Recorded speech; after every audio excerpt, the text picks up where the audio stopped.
So since it's tax season, I thought this was pretty cute. The phone rings at the synagogue office. "Hello, is this Rabbi Schwartz?" The caller asked. "Yes, it is." "This is the Internal Revenue Service calling, and we wonder if you could help us." "I'll try." He says, "Do you know Herman Cohen?" "I do." "Is this man a member of your congregation?" "He is."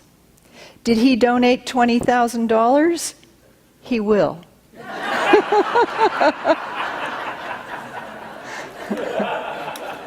All right, I can see that you're all going through your love offerings for the year. He will, he will, he will. All right. So I don't like to speak behind a lectern to have anything between the flow of energy with us so I can feel you, feel your energy. I'm used to having a PowerPoint, though, for notes, so that could help me stay on track so I don't keep you here for 4 hours. But today we'll try to stay on task. I've entitled our message today, Forge Your New Destiny. Forge your new destiny. And one of the most important keys in living a spiritually grounded life, and really an extraordinary life, is learning how to meet change, isn't it? Because change comes toward us all the time. Good changes, bad changes, whatever. And as a spiritual community, we're kind of standing on the threshold of a change, aren't we? We've stepped through it, but we're in the doorway. I'd like to think we're in the doorway on the threshold of change. My favorite author, poet, was an Irish Catholic priest, John O'Donohue, who wrote Bless the Space Between Us, was one of his many books. He spoke as the keynote at the Unity Ministers Conference years ago, and that's where I first met him. But his work is so soulful, and I used some of it last week when we gave Phil a blessing. But he writes this about thresholds. "We're often surprised by change that seems to arrive out of nowhere. We find ourselves crossing some new threshold that we had never anticipated." Ever done that? Like spring, this is how poetic he is. Like spring secretly at work within the heart of winter, below the surface of our lives, huge changes are in fermentation. We never suspect a thing. Then, when the grip of some long, enduring winter mentality begins to loosen, we find ourselves vulnerable to a flourish of possibility, and we are suddenly negotiating the challenge of a threshold. To change is one of the great dreams of every heart, but to acknowledge and cross a new threshold demands courage and a sense of trust in whatever is emerging. Isn't he a beautiful writer? Huge changes are in fermentation. We never suspect a thing. And then when the grip of some long-enduring winter mentality begins to loosen, we find ourselves vulnerable to a flourish of possibility, and suddenly we're negotiating a threshold. Change can pose formidable obstacles. To let go of the past, as well as to step into what's new and what's in the future. And so we need to equip ourselves spiritually to meet change so that we can go on living our lives and not be stuck in how it used to be or how it was before or just stuck for any number of reasons. Sooner or later, someone or something will shake your life to its core. Had that experience? Someone or something will shake your life to its core. Your foundation will be changed and you'll be moved out of your former way of life. Sometimes you don't even recognize how you used to be. It may be something simple, but it just catches you at a time that it shifts everything in your life. It may be a promotion that you hoped for that you didn't get. It may be a big sale that you worked really hard on and it fell through. It might be you didn't get the loan approved to buy the home that was your dream home that you really wanted. It can be something, and often is, something more serious that shakes us at our core. It can be the diagnosis of an illness, a bankruptcy, someone walks out on you in a marriage. And sometimes great things result from great change. People take up noble causes and begin to transform themselves and the world. It takes hold of them in such a way. I think of the parents of the Sandy Hook children or the Boston Marathon. When those kinds of catastrophic changes come, it inspires people to really noble causes and to work at world transformation. But for most of us, that's not our daily lives. The change comes in the divorces and the bankruptcies and the loss of the jobs and all of that. And that's what we have to learn to negotiate spiritually. And I want to encourage us all to not wait for a catastrophe and let pain and hurt and suffering be our motivating factor.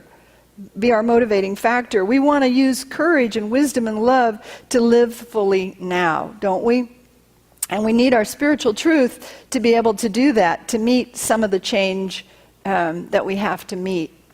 I received a letter years ago now from my friend Dan Farino. You remember Pat's husband. He was a wonderful internist doctor here in the Sacramento area, and he suffered a stroke, and he lost his ability to walk, and a whole series of change came on him at once. He lost his driver's license. His wife left him. His kids were on the East Coast. He was on the West Coast. There was no one to care for him, and so he moved into assisted living.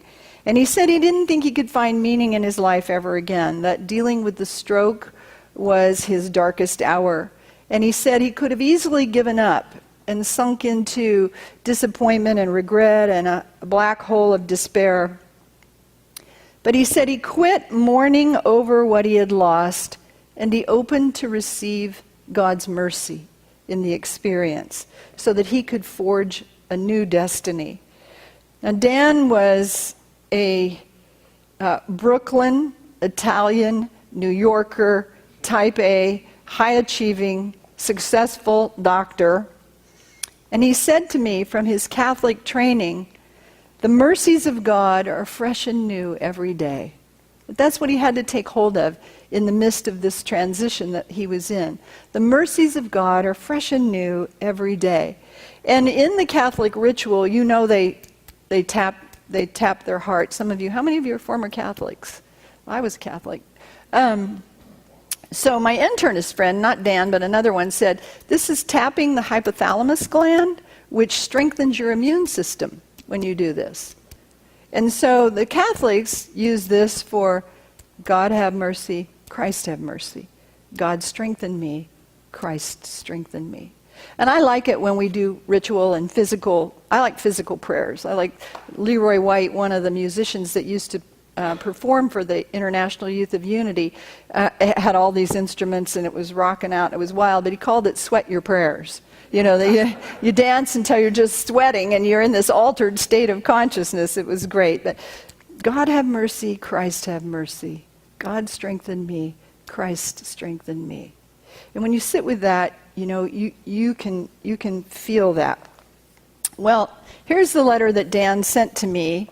Let me see if I can find it. And I'll share it with you so you can get a feel for him. Hello, everyone. I'm writing this letter to say farewell. No, I'm not dying yet.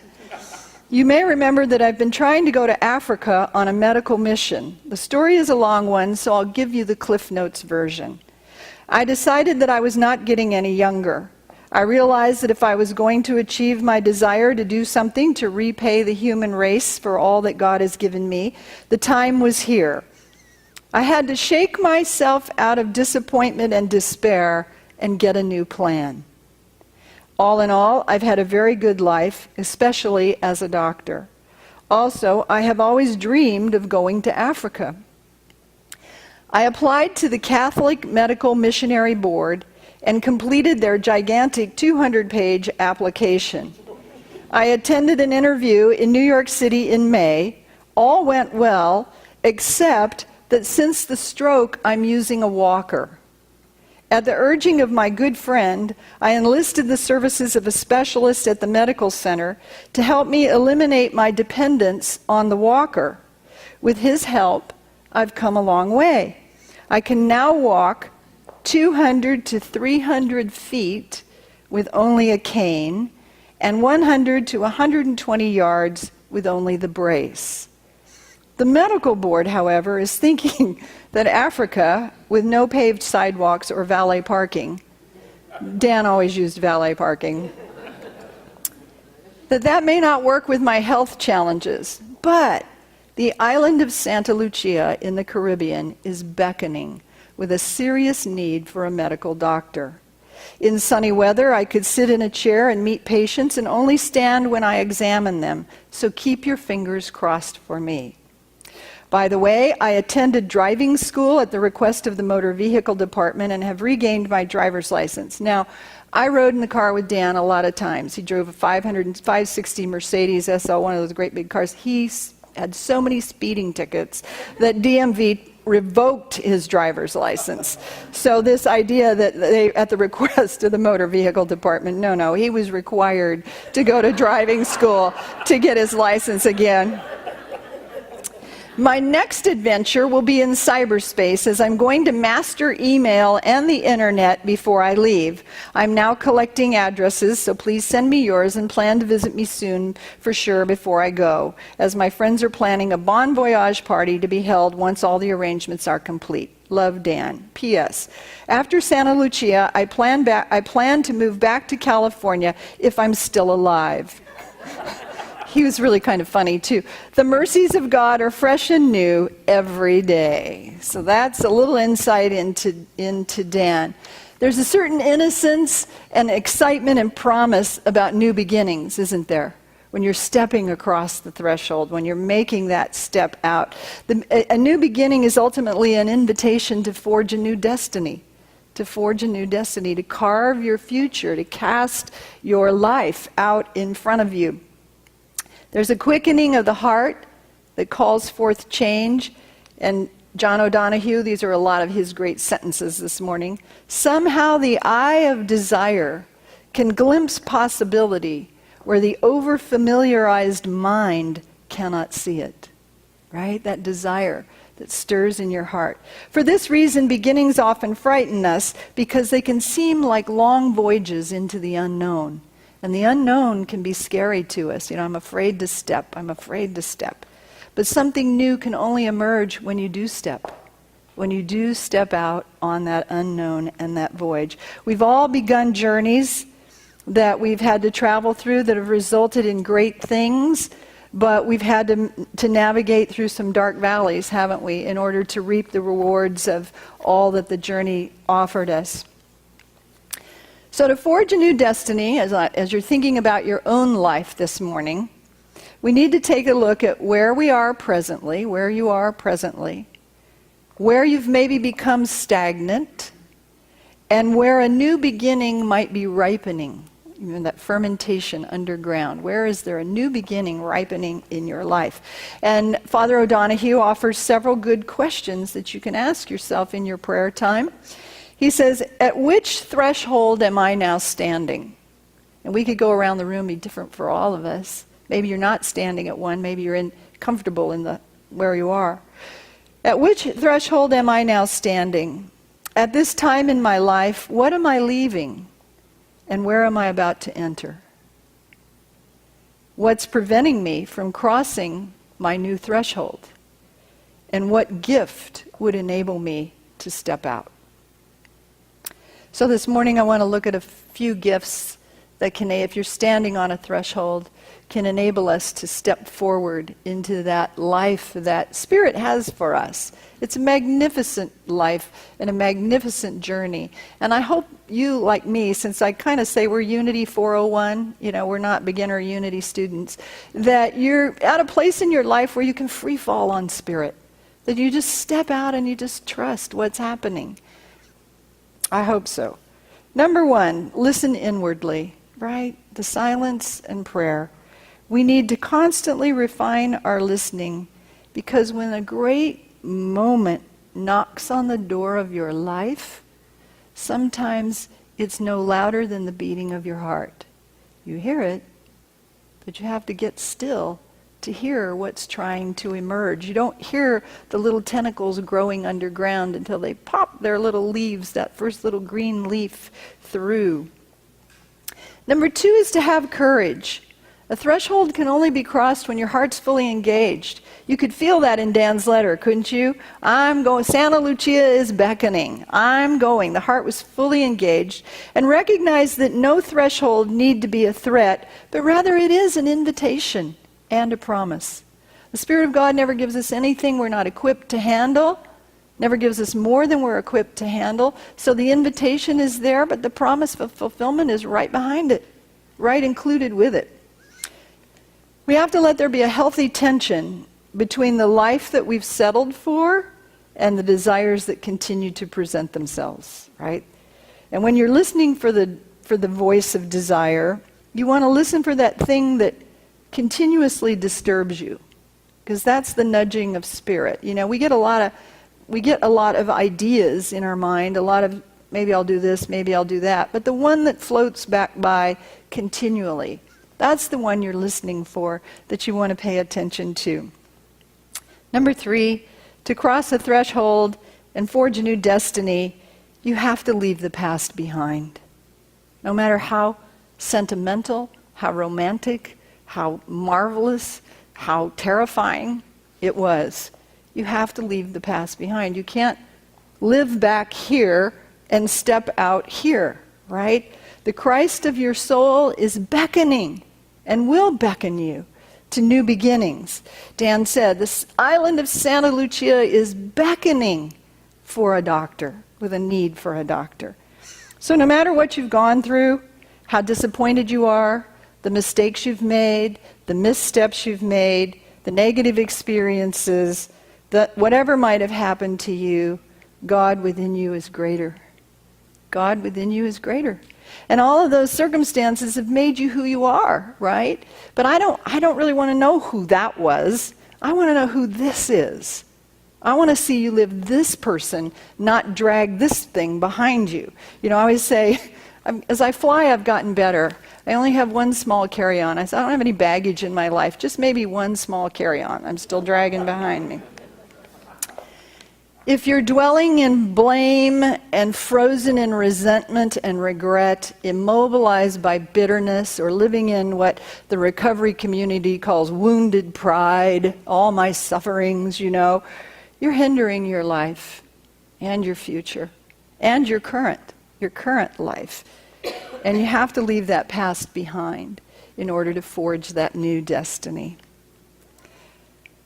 And really, you know, so often the greatest thing you can do to step over a new threshold is to just move on. That's hard, isn't it? Jesus was giving the teachings to the disciples when he said, I'm the bread of life, and they were thinking about eating his body, and they said, Master, this is a hard teaching. And just move on? That's a hard teaching if you really are trying to do it, isn't it? That's a hard, just move on.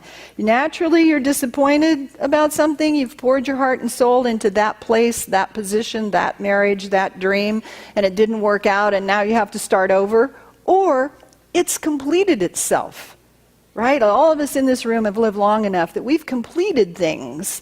And then it's like, so what's next? I've retired. What's next? I left that job. What's next? You see. And there's a time of grieving, a time of appreciation, a time of sorrow, and that's all normal. And no one expects you to be so tough that you simply shrug off 30 years of your life, or career, or marriage. Nobody expects that.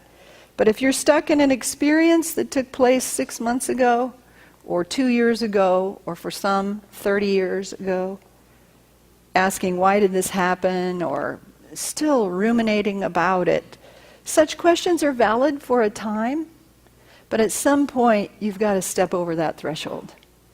You've got to step over that threshold and have appreciation for all that came before, but this is what you're carving for your life now. This is who you are. This is what you're carving out. Live the life you would love. Postpone your dream no longer. Stop wasting your heart on fear and step through the threshold to do at last what you came here to do. Philippians says it this way, this one thing I do. You know this scripture.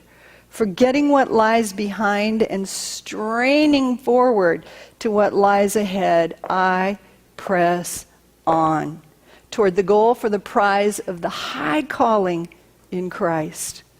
The Christ Spirit is calling you, beckoning you to that thing that passes through you, that nudge that comes into you.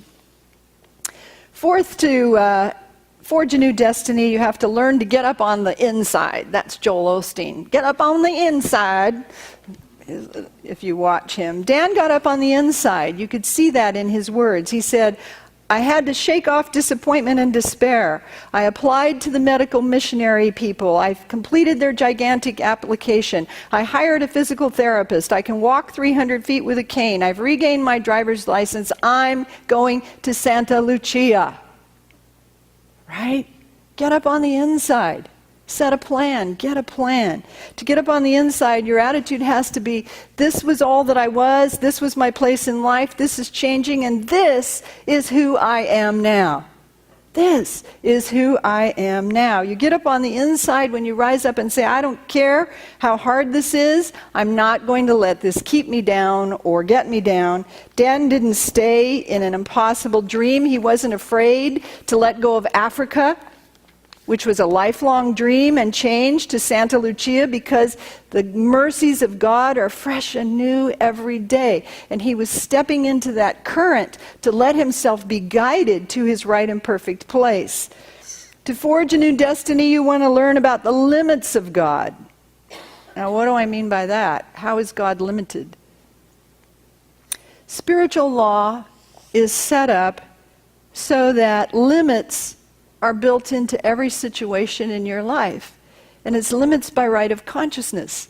You can only draw into your life what you are in consciousness. So if you draw an experience into your life, or you step into an experience, a new experience of life, your consciousness drew that to you, and with that consciousness comes all that you will ever need for your eternal ongoing. With that consciousness comes perfect results, perfect outcome, divine right results, you see. Paul said it, God is faithful and will not let you be tested beyond your strength. Built into every situation of your life is protected from extremes beyond your ability to cope. It's protected by spiritual law. And Paul said, God is faithful and will not let you be tested beyond your strength, but with the testing will provide a way so that you might be able to escape. Who knew? So you don't have to be afraid to step out, because you'll be equipped spiritually through the law of your consciousness to meet everything that you're stepping into. The last idea is to trust. Trust the promise of this opening. What's before you? Trust it. We used that prayer when we blessed Phil last week, because he's moving to Unity Village, but he's not sure how he's going to serve, in what capacity. And again, Father O'Donohue says, though your destination may not yet be clear, trust the promise of the opening. Unfurl yourself into the grace of beginning that is at one with your life's desire. It's life compelling you forward. Awaken your sense of adventure, hold nothing back, and soon you will be home in a new rhythm, for your soul senses the world that awaits you. Your soul senses the good that awaits you. The epilogue to the story about Dan is that he didn't go to Santa Lucia. He suffered another stroke, and he was unable to, it wasn't too debilitating, but he was unable to travel or to live alone. And so he stayed in assisted living. But God's mercies are fresh and new every day, as Dan would say. And always open to following the direction of Spirit, he met with the management of the assisted living place, and he talked them into giving him one of their empty rooms, and he set up the Dr. Dan Clinic in the assisted living place. And he put up posters of Santa Lucia, and he was able to do just as he had planned in the Caribbean. Just as he had planned in the Caribbean. He sat in a chair, he had a desk, and you can believe it that the residents flocked into his office, so he was busy as many hours a day as he wanted to be. And he would evaluate them, and he would listen to them, and he would stand up only when it came time to examine them. And then this is the interesting part. He kept the charts himself. Now, he'd always had a full medical staff. He didn't know how to do paperwork. It was like that wasn't his thing. But now he kept the charts himself with their medical history and their personal stories, and he kept them on the computer that he had learned to use in Word, and he didn't type, but he made his own little notes so that he could understand. He knew his patients and he loved them. He learned to love them and be blessed by their lives and their stories and their friendships. They said they never had such great medical care or caring in their life, which before, for this Brooklyn New Yorker who when he moved to California he thought he'd been banished to a wasteland. He said, "You hippies are so laid back," and all. It was just this New Yorker energy. He'd never taken time to really know his patients.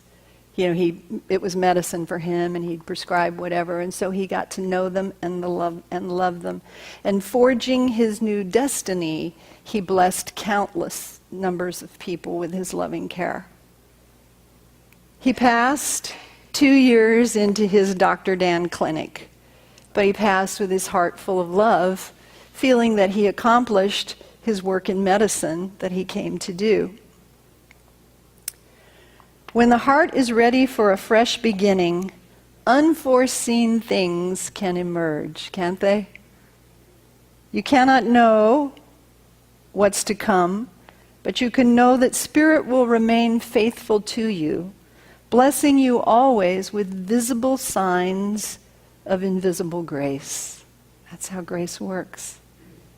So today we're still in this first month of the new year, 2017. I want to challenge each of you to forge a new destiny. That if you're standing on a threshold of what was, and you haven't yet stepped into what is, or what you are to become, I want to challenge you to press on to what is best in you. To have the courage to rise up and answer the call of what is beckoning you. What's beckoning you? You can feel that in you. I don't even have to call it forth in you. You can feel what's beckoning you. Live your highest vision, uncover your own greatness, and forge a new destiny, because the mercies of God are fresh and new every day. God have mercy. Christ have mercy. God strengthen me. Christ strengthen me. And so it is. Amen, and God bless you.